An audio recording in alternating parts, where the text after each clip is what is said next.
The night I agreed to a joke date was the night I finally admitted how lonely grief can make a house, even one filled with laughter. I stood on the porch, watching the sun bleed into the trees, the air heavy with the kind of quiet that only arrives after bedtime stories are told and three identical heads are tucked in. My triplets had planned it like a prank, all wide eyes and giggles, thinking it would be funny to watch their tired single dad squirm. I went along because saying no had become too easy, because grief had taught me to shrink my world to the size of school lunches and laundry cycles. I didn't know then that one evening would reach into the cracks of my life and change everything. If you believe in kindness, in second chances, and in the quiet miracles that happen when people least expect them, take a moment right now to like this video, share it with someone who needs hope, comment your thoughts, and subscribe to the channel. Stories like this are reminders that even ordinary lives can carry extraordinary turns.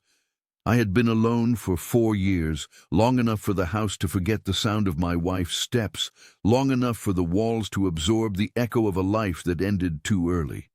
Raising triplets alone had been a blur of routines and resilience. Mornings were cereal spills and mismatched socks. Afternoons were carpools and scraped knees. Nights were a kind of exhaustion that wrapped around my bones. I loved my children fiercely, but love didn't erase the ache. It didn't fill the chair that stayed empty at the table. I told myself I was fine, because survival demands simple lies. The widow arrived just as the porch light flickered on. She carried herself with a calm that didn't ask permission, a soft strength shaped by loss rather than diminished by it. She held a glass of wine like an anchor, not to drown sorrow but to steady it. The triplets hovered behind her with their hands over their mouths, eyes bright with the thrill of mischief, unaware that they had set something sacred in motion. The evening air hummed with cicadas, and the world felt oddly suspended, as if time itself leaned in to listen. I expected awkwardness. I expected pity. I expected the kind of polite distance people keep when grief sits between them like a third person at the table. Instead, there was ease.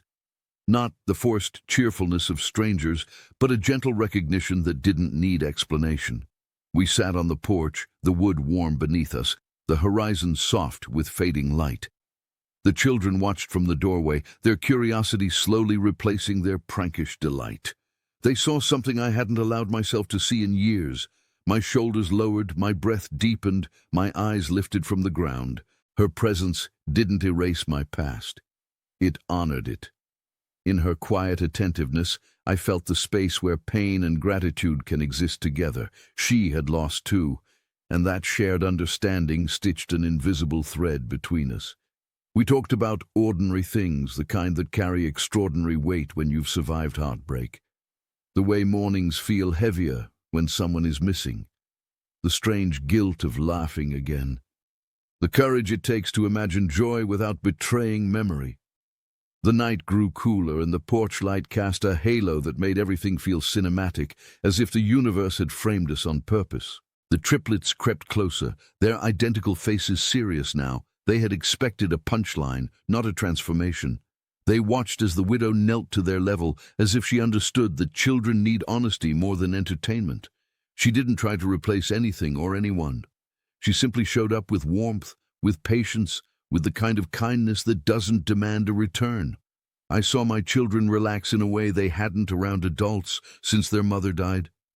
It was a small miracle, the kind that arrives quietly and leaves a lasting mark. In the weeks that followed, life didn't suddenly become easy. There were still bills and school projects and nights when grief crept back like a familiar shadow. But something fundamental had shifted. The house felt less hollow. The routines softened. I found myself cooking more than survival meals, lingering over dishes, letting music play a little longer. The widow became a steady presence, not an answer, but a companion. She understood that healing isn't linear, that love can be patient, that families can be built gently, one shared moment at a time. I realized then that my children hadn't set me up for a joke. They had set me up for hope.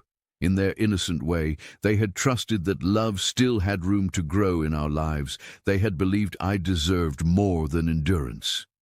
Watching them laugh with her in the yard one afternoon, sunlight tangling in their hair, I felt a gratitude so sharp it brought tears. It wasn't about replacing what we lost. It was about honoring it by choosing to live fully again. If this story has touched your heart, if it reminded you that love can return in unexpected forms, please take a moment to like this video, share it with someone who needs reassurance, and subscribe to the channel. Your engagement helps these stories reach others who may be standing on their own porches, unsure whether to open the door. And just before we end, I have a special request for you. Comment below and tell us whether you believe healing can come from the most unexpected invitations. Because sometimes a joke date becomes a lifeline, a quiet evening becomes a turning point, and a family learns that even after loss, the heart can expand again. And when it does, it doesn't forget the past. It carries it forward, stronger, kinder, and more alive than before.